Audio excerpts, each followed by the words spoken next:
ओम गणेशाय नमः। श्री शौनक जी ने पूछा, सूत जी, सर्वज्ञ एवं सर्वशक्तिमान व्यास भगवान ने नारद जी का अभिप्राय सुन लिया, फिर उनके चले जाने पर उन्होंने क्या किया? श्री सूत जी ने कहा, ब्रह्मा नदी सरस्वती के पश्चिम तट पर सम्याप्रास नामक एक आश्रम है। वहाँ ऋषियों के यज्ञ चलते ही रहते हैं। वहीं व्यास जी का अपना आश्रम है।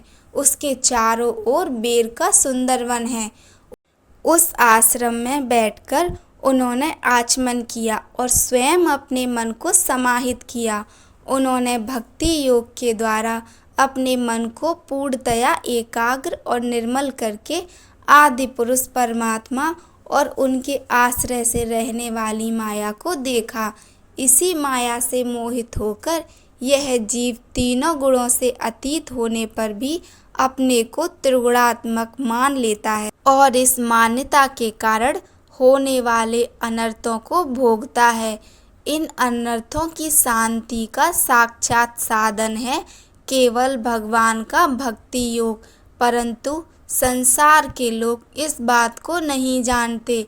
यही समझकर उन्होंने इस परमहंसों की संहिता श्रीमद् भागवत की रचना की। इसके श्रवण मात्र से पुरुषोत्तम भगवान श्री कृष्ण के प्रति परम प्रेममयी भक्ति हो जाती है, जिससे जीव के शोक, मोह और भय नष्ट हो जाते हैं। उन्होंने इस भागवत संहिता का निर्माण और पुनरावृत्ति करके इसे अपने निर्वृत्ति परायण पुत्र श्री सुखदेव जी को पढ़ाया। श्री शौनक जी ने पूछा, श्री सुखदेव जी तो अत्यंत निर्वृत्ति परायण हैं। उन्हें किसी भी वस्तु की अपेक्षा नहीं है। वे सदा आत्मा में ही रमण करते हैं।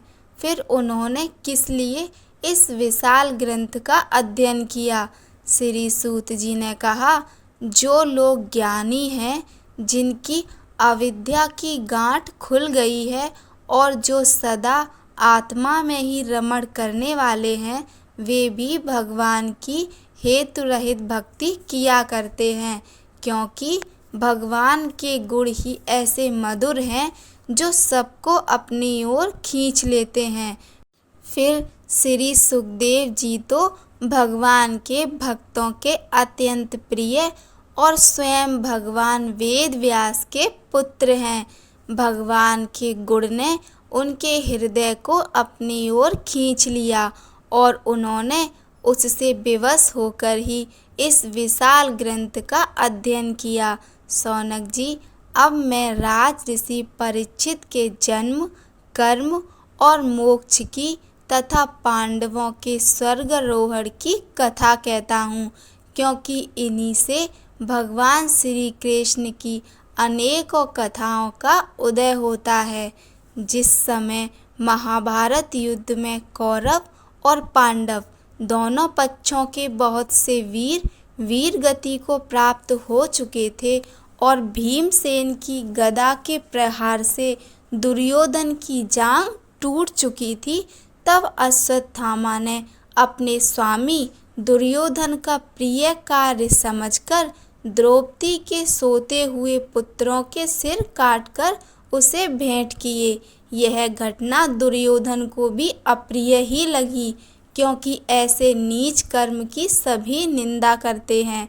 उन बालकों की माता द्रौपदी अपने पुत्रों का निधन सुनकर अत्यंत दुखी हो गई।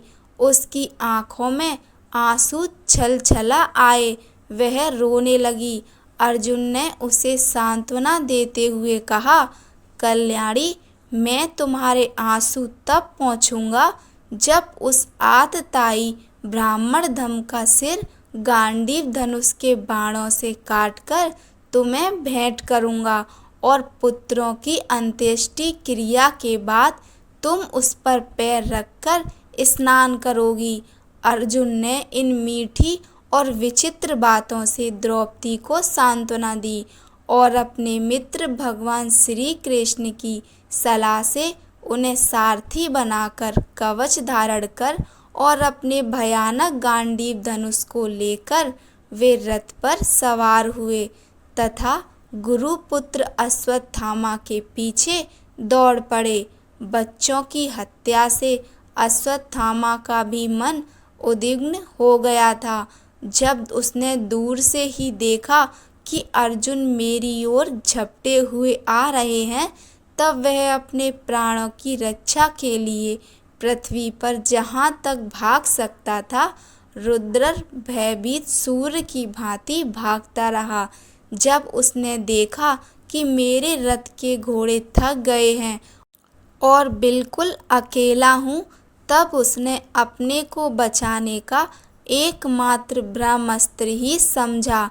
यद्यपि उसे ब्रह्मास्त्र को लौटाने की विधि मालूम न थी, फिर भी प्राण संकट में देखकर उसने आचमन किया और ध्यानस्थ होकर ब्रह्मास्त्र का संधान किया। उस अस्त्र से सब दिशाओं में एक बड़ा प्रचंड तेज फैल गया। अर्जुन ने देखा कि अब तो मेरे प्राणों पर ही आ बनी है। तब उन्होंने श्री कृष्ण से प्रार्थना की। अर्जुन ने कहा, श्री कृष्ण, तुम सच्चिदानंद स्वरूप परमात्मा हो, तुम्हारी शक्ति अनंत है। तुम ही भक्तों के अभय देने वाले हो।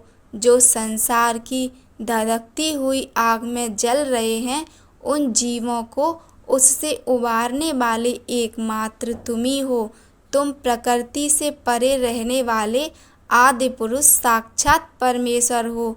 अपनी चित्त शक्ति स्वरूप शक्ति से बहिरंग एवं त्रिगुणमयी माया को दूर भगाकर अपने अद्वितीय स्वरूप में स्थित हो। वही तुम अपने प्रभाव से माया मोहित जीवों के लिए धर्म आदि रूप कल्याण का विधान करते हो। तुम्हारा यह अवतार पृथ्वी का भार हरण करने के लिए और तुम्हारे अनन्य प्रेमी भक्तजनों के निरंतर स्मरण ध्यान करने के लिए है। स्वयं प्रकाश स्वरूप श्री कृष्ण यह भयंकर तेज सब ओर से मेरी ओर आ रहा है। यह क्या है, कहाँ से क्यों आ रहा है, इसका मुझे बिल्कुल पता नहीं है। भगवान ने कहा, अर्जुन, यह अश्वत्थामा का चलाया हुआ ब्रह्म अस्त्र है। यह बात समझ लो कि प्राण संकट उपस्थित होने से उसने इसका प्रयोग तो कर दिया है, परंतु वह इस अस्त्र को लौटाना नहीं जानता। किसी भी दूसरे अस्त्र में इसको दबा देने की शक्ति नहीं है। तुम शस्त्र अस्त्र विद्या को भली भांति जानते ही हो। ब्रह्म अस्त्र के तेज से ही इस ब्रह्म अस्त्र की प्रचंड आग को बुझा दो। सूत जी कहते हैं, अर्जुन विपक्षी वीरों को मारने में बड़े प्रवीण थे। भगवान की बात सुनकर उन्होंने आचमन किया और भगवान की परिक्रमा करके ब्रह्मास्त्र के निवारण के लिए ब्रह्मास्त्र का ही संधान किया। बाणों से वेष्टित उन दोनों ब्रह्मास्त्रों के तेज प्रलयकालीन सूर्य एवं अग्नि के समान आपस में टकराकर सारे आकाश और दिशाओं में फैल गए और बढ़ने लगे। तीनों लोकों को जलाने वाली उन दोनों अस्त्रों की बढ़ी हुई लपटों से प्रजा जलने लगी और उसे देखकर सबने यही समझा कि यह प्रलय काल की सांवर्तक अग्नि है। उस आग से प्रजा का और लोकों का नाश होते देखकर भगवान की अनुमति से अर्जुन ने उन दोनों को ही लौटा लिया। अर्जुन की आंखें क्रोध से लाल लाल हो रही थीं। उन्होंने झपट कर उस क्रूर अश्वत्थामा को पकड़ लिया और जैसे कोई रस्सी से पशु को बांध ले, वैसे ही बांध लिया। अश्वत्थामा को बलपूर्वक बांधकर अर्जुन ने जब शिविर की ओर ले जाना चाहा, तब उनसे कमल नयन भगवान श्री कृष्ण ने कुपित होकर कहा, अर्जुन, इस ब्राह्मण धम को छोड़ना ठीक नहीं है, इसको तो मार ही डालो। इसने रात में सोए हुए निरपराध बालकों की हत्या की है। धर्मवेत्ता पुरुष असावधान, मतवाले, पागल, सोए हुए बालक, स्त्री, विवेक ज्ञान शून्य, शरणागत, रतहीन और भयभीत शत्रु को कभी नहीं मारते, परंतु जो दुष्ट और क्रूर पुरुष दूसरों को मारकर अपने प्राणों का पोषण करता है, उसका तो वध ही उसके लिए कल्याणकारी है, क्योंकि वैसी आदत को लेकर यदि वह जीता है तो और भी पाप करता है और उन पापों के कारण नरकगामी होता है। फिर मेरे सामने ही तुमने द्रौपदी से प्रतिज्ञा की थी कि मानवती, जिसने तुम्हारे पुत्रों का वध किया है, उसका सिर मैं उतार लाऊंगा। इस पापी कुलंगार आतताई ने तुम्हारे पुत्रों का वध किया है और अपने स्वामी दुर्योधन को भी दुख पहुंचाया है, इसलिए अर्जुन इसे मार ही डालो। भगवान श्री कृष्ण ने अर्जुन के धर्म की परीक्षा लेने के लिए इस प्रकार प्रेरणा की, परंतु अर्जुन का हृदय महान था। यद्यपि अश्वत्थामा ने उनके पुत्रों की हत्या की थी, फिर भी अर्जुन के मन में गुरु पुत्र को मारने की इच्छा नहीं हुई। इसके बाद अपने मित्र और सारथी श्री कृष्ण के साथ वे अपने युद्ध शिविर में पहुँचे। वहाँ अपने मृत पुत्रों के लिए शोक करती हुई द्रौपदी को उसे सौंप दिया। द्रौपदी ने देखा कि अश्वत्थामा पशु की तरह बांधकर लाया गया है। निंदित कर्म करने के कारण उसका मुख नीचे की ओर झुका हुआ है। अपना अनिष्ट करने वाले गुरुपुत्र अश्वत्थामा को इस प्रकार अपमानित देखकर द्रौपदी का कोमल हृदय कृपा से भर आया और उसने अश्वत्थामा को नमस्कार किया। गुरुपुत्र का इस प्रकार बांधकर लाया जाना सती द्रौपदी को सहन नहीं हुआ। उसने कहा, छोड़ दो इन्हें, छोड़ दो, ये ब्राह्मण हैं, हम लोगों के अत्यंत पूजनीय हैं, जिनकी कृपा से आपने रहस्य के साथ सारे धनुर्वेद और प्रयोग तथा उपसंहार के साथ संपूर्ण शास्त्रों का ज्ञान प्राप्त किया है। वे आपके आचार्य द्रोण ही पुत्र के रूप में आपके सामने खड़े हैं। उनकी अर्धांगिनी कृपी अपने वीर पुत्र की ममता से ही अपने पति का अनुगमन नहीं कर सकी। वे अभी जीवित हैं।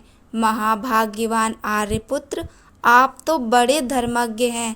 जिस गुरुवंश की नित्य पूजा और वंदना करनी चाहिए, उसी को व्यथा पहुंचाना आपके योग्य कार्य नहीं है। जैसे अपने बच्चों के मर जाने से मैं दुखी होकर रो रही हूँ और मेरी आँखों से बार बार आंसू निकल रहे हैं, वैसे ही इनकी माता पतिव्रता गौतमी ना रोएं। जो उच्छृंखल राजा अपने कुकृत्यों से ब्राह्मण कुल को कुपित कर देते हैं, वह कुपित ब्राह्मण कुल उन राजाओं को सब परिवार शोक अग्नि में डालकर शीघ्र ही भस्म कर देता है। सूत जी ने कहा, शौनक आदि ऋषियों, द्रौपदी की बात धर्म और न्याय के अनुकूल थी। उसमें कपट नहीं, करुणा और समता थी। अतएव राजा युधिष्ठिर ने रानी के इन हित भरे श्रेष्ठ वचनों का अभिनंदन किया। साथ ही नकुल, सहदेव, सात्यकी, अर्जुन, स्वयं भगवान श्री कृष्ण और वहाँ पर उपस्थित सभी नर नारियों ने द्रौपदी की बात का समर्थन किया। उस समय क्रोधित होकर भीमसेन ने कहा, जिसने सोते हुए बच्चों को न अपने लिए और न अपने स्वामी के लिए बल्कि व्यर्थ ही मार डाला, उसका तो वध ही उत्तम है। भगवान श्री कृष्ण ने द्रौपदी और भीमसेन की बात सुनकर और अर्जुन की ओर देखकर कुछ हंसते हुए से कहा। भगवान श्री कृष्ण बोले, पतित ब्राह्मण का भी वध नहीं करना चाहिए और आतताई को मार ही डालना चाहिए। शास्त्रों में मैंने ही ये दोनों बातें कही हैं, इसलिए मेरी दोनों आज्ञाओं का पालन करो। तुमने द्रौपदी को सांत्वना देते समय जो प्रतिज्ञा की थी उसे भी सत्य करो। साथ ही भीमसेन द्रौपदी मुझे जो प्रिय हो वह भी करो। सूत जी कहते हैं, अर्जुन भगवान के हृदय की बात तुरंत ताड़ गए और उन्होंने अपनी तलवार से अश्वत्थामा के सिर की मणि उसके बालों के साथ उतार ली। बालकों की हत्या करने से वह श्रीहीन तो पहले ही हो गया था, अब मणि और ब्रह्म तेज से भी रहित हो गया। इसके बाद उन्होंने रस्सी का बंधन खोलकर उसे शिविर से निकाल दिया। मूड़ देना, धन छीन लेना और स्थान से बाहर निकाल देना, यही ब्राह्मण धर्मों का वध है। उनके लिए इससे भिन्न शारीरिक वध का विधान नहीं है। पुत्रों की मृत्यु से द्रौपदी और पांडव सभी शोक आतुर हो रहे थे। अब उन्होंने अपने मरे हुए भाई बंधुओं की देहादि अंत्येष्टि क्रिया की। कथा को लाइक कीजिए, चैनल को सब्सक्राइब कीजिए। धन्यवाद।